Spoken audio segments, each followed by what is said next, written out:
Bon, Jacques Guilbault, là, je viens vers vous. On est au camp Joubert, au Chambon-sur-Lignon. Le Chambon-sur-Lignon, c'est quelque chose qui dit quelque chose, c'est le cas de le dire, dans l'histoire protestante. Bah oui, l'accueil, oui, l'accueil pendant la guerre, l'accueil des Juifs, bon, c'est un creusot du protestantisme depuis des siècles, enfin, je sais pas combien de temps, moi, voilà. Alors là, on est dans un lieu particulier qui est un camp de l'Union chrétienne des jeunes gens, YMCA, Ouais. et vous y avez été, vous, moniteur, enfin Donc, accompagnateur d'enfants. Voilà, depuis 1975, jusqu'en 89, j'ai fait les camps.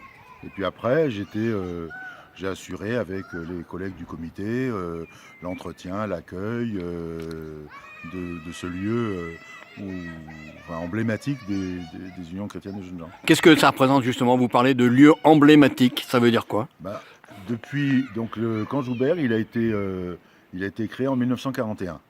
Hein, les premiers séjours ont dû avoir lieu en 41-42. Et moi, j'ai bien évidemment pas connu toute cette période, le début de la période, mais il y a eu beaucoup d'expérimentation pédagogique du mouvement, parallèlement au séjour d'adolescents au départ.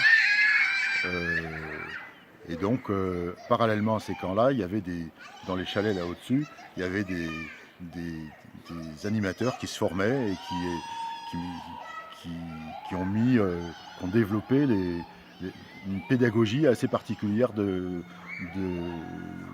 unions chrétiennes de jeunes gens, qui a été beaucoup appliquée dans les fameux Copainvilles, qui sont les camps d'ados dans lesquels j'étais animateur longtemps, et qui avaient pour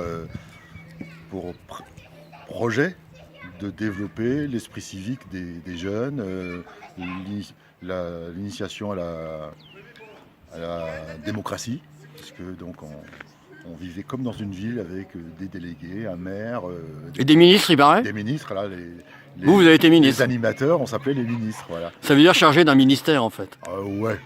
Bon, il y avait vraiment que le mot de ministre. Ben, dans l'église protestante, on Oui. sait ce que veut dire le mot ministère. D'accord. Mais là, il était plutôt pris au sens plus politique du terme, à mon avis. Puisque c'était, bon, il y avait les jeunes élisaient un maire, hein, les représentants des chalets élisaient un maire. Chaque chalet avait un représentant et il y avait un conseil municipal tous les jours pour décider des activités.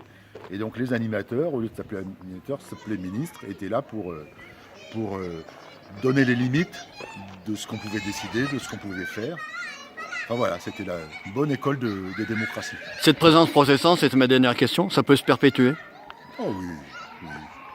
Alors je sais pas comment, mais oui, elle se perpétue quand même.